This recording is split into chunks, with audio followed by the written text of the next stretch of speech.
But this time, as the pot hauling machinery cranks back into action, Martin and his crew expect a less strenuous shift, because Brendan and I are going to work.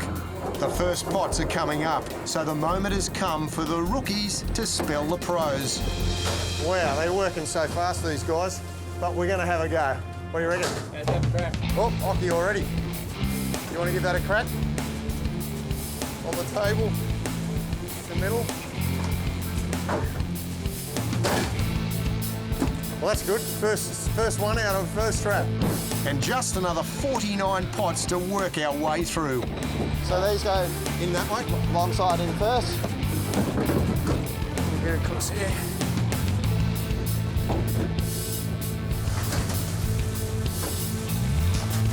Okay, dirty righto. These big rubber gloves aren't just to keep our hands dry.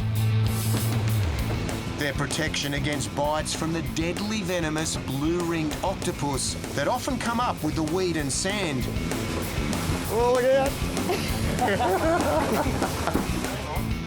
But that thought doesn't slow Brendan down as he throws himself into the heavy lifting.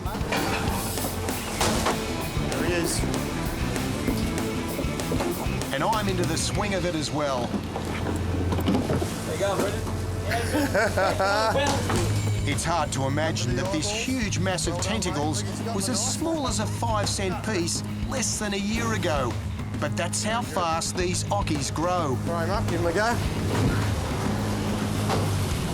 Then we've got a nice kilo of octopus that's actually grabbed the spike. About a kilo of pure muscle to wrestle every time. Skipper Martin keeps the pots coming up at a crushing pace. And this is a homegrown industry. These trigger pots were developed and patented by the guys at Fremantle Octopus. And today, there are 16 other boats and crews in the area working like this.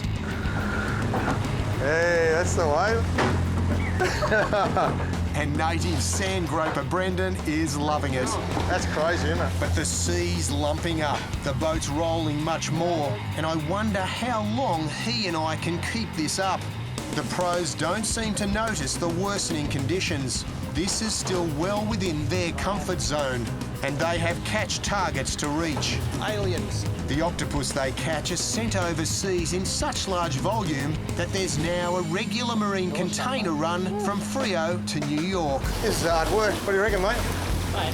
They earn their bucks, these guys. Yeah, they do, yeah. At last, we get our turn to plant the pots back on the ocean floor.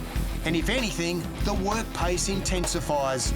Yet with all this activity, there's no danger of overfishing. We're working within a 600-tonne catch allocation in an area where scientists estimate the octopus population to be about 4,000 tonne. That's what I call sustainable. Finally, the relief of sending the last of the pots out over the stern. And the ordeal's over. Or is it? But it's very rough out here. I think the swell's picked up to 2.5 metres. You can see Brendan's not feeling that great. I think he's just found out how hard it is for these boys to get the seafood on the table back to the restaurants. It is hard yakking out here on the water.